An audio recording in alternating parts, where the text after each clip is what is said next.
Let's fucking go, guys. We got some fucking Star Wars. Obi-Wan Kenobi is back, baby. Star Wars Episode 3 is one of my favorites, and this just feels like a direct sequel. They actually dropped this early, and I'm very happy about that.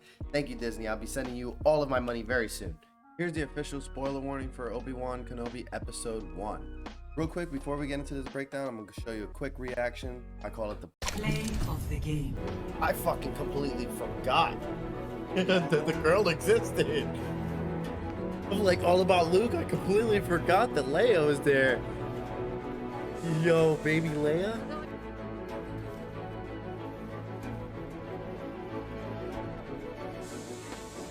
We're going to be late. Come on, let's hurry it along. How is she doing? Start off the episode with an excellent breakdown of episode 1, 2, 3. It's definitely missing this one scene. Do it. But I forgive you guys, because you brought me here. The Jedi Temple. I love this scene. Order 66 is so important to all of Star Wars, and thank you for bringing me back here. We got a little taste of it when we saw it in Grogu's memory when Luke brought him here, but now we get a full length scene here, and I love it. The teacher is trying to defend the younglings, and she just gets overpowered. But there are 5 survivors here, and that's just here. There are other stories of other Jedis, other places in Order 66 chronology that are surviving at this time, such as Cal Kestis, Jedi Fallen Order.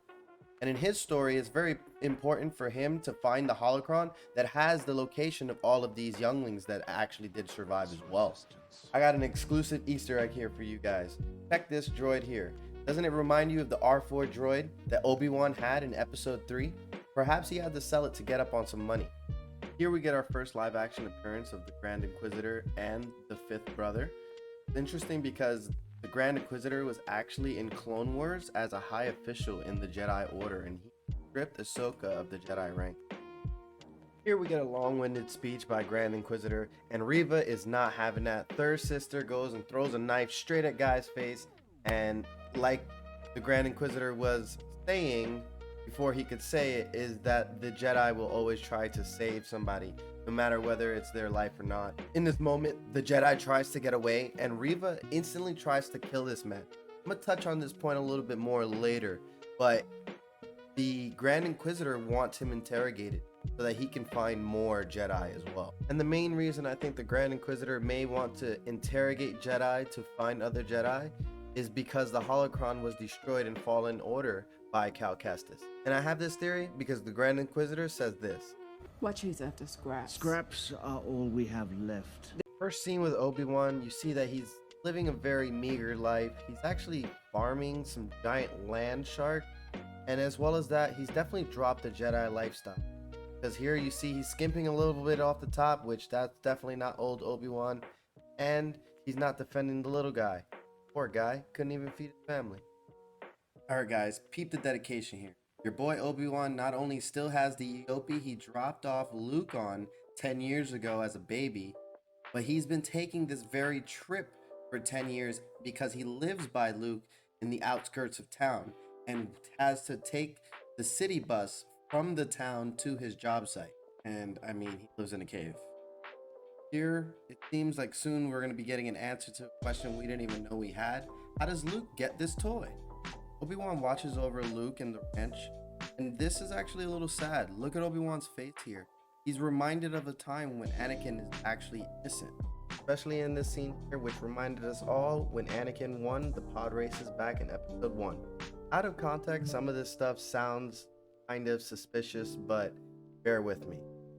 Obi-Wan makes a late night rendezvous to drop off the toy to the Skywalker Ranch. Kind of what I was talking about.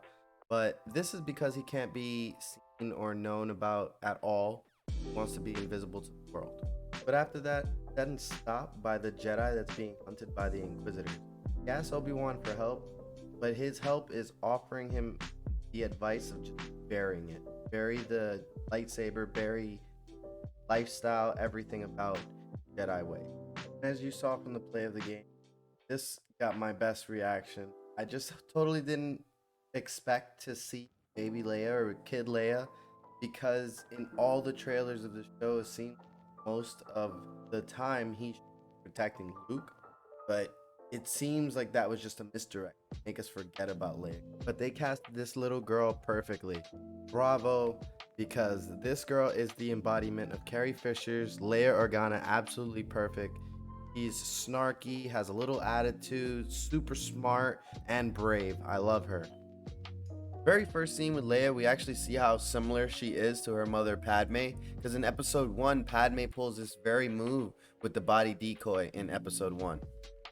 I also think it's kind of funny that the very first scene that we see Leia in this show is also one of the very last scenes in episode 6 when they're hiding out on the forest moon in Vendor for the final fight.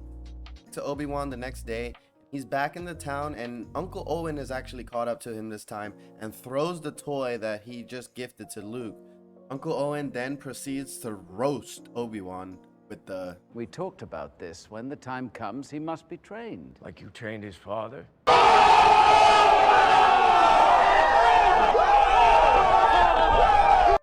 Grievous starts to question Uncle Owen, and one thing of interest I'd like to mention here is how he says Jedi are like vermin. He gets rid of vermin on his farm.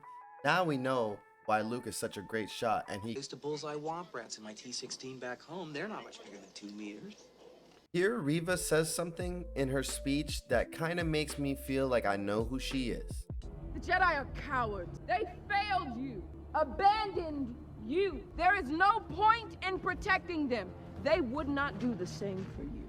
Now here, every time she says you, they abandoned you, that they would not protect you, this makes me feel like she wants them to relate to her and that she feels like they should hate the Jedi as well, because she is one of the surviving Padawans from that first scene in Order 66, in my theory. I'm actually not sure if I mentioned this the first time, but this is young Alderaan before, you know. After Leia adorably rips her cousin apart, he mentions a Jacko beast.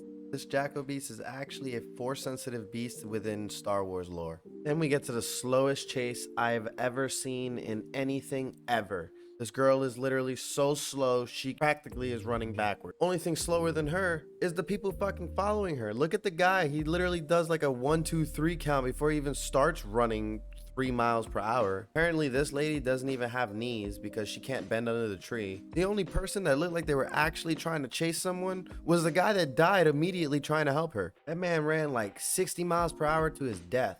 Unfortunately, Leia is caught and her parents then call Obi-Wan.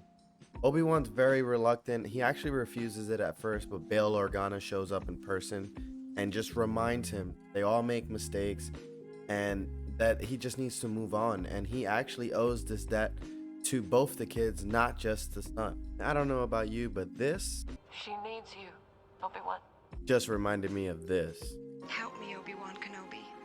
You're my only hope. After Obi-Wan agrees to help, he has to go get his lightsabers first that he buried, which shows that he actually listened to his own advice that he gave to that Jedi earlier. And in this box, there's actually 2 lightsabers. One of these lightsabers is Obi-Wan's, the other one is Anakin's, but he later gives this to Luke in episode 4.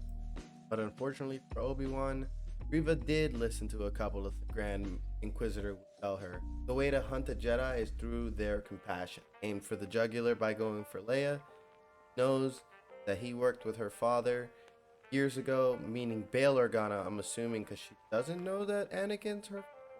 Although it does work both ways, I'm not too sure about that. Let me know what you think in the comments below. Does she know? I don't know. That's all I got for you guys on episode 1. Let me know what you think. Let me know in the comments below. Make sure you like, subscribe. I'll see you for episode 2 right after this. I gotta go watch episode. Sorry I'm taking so much time making these videos. Editing is very hard for me. Sorry. But thanks again.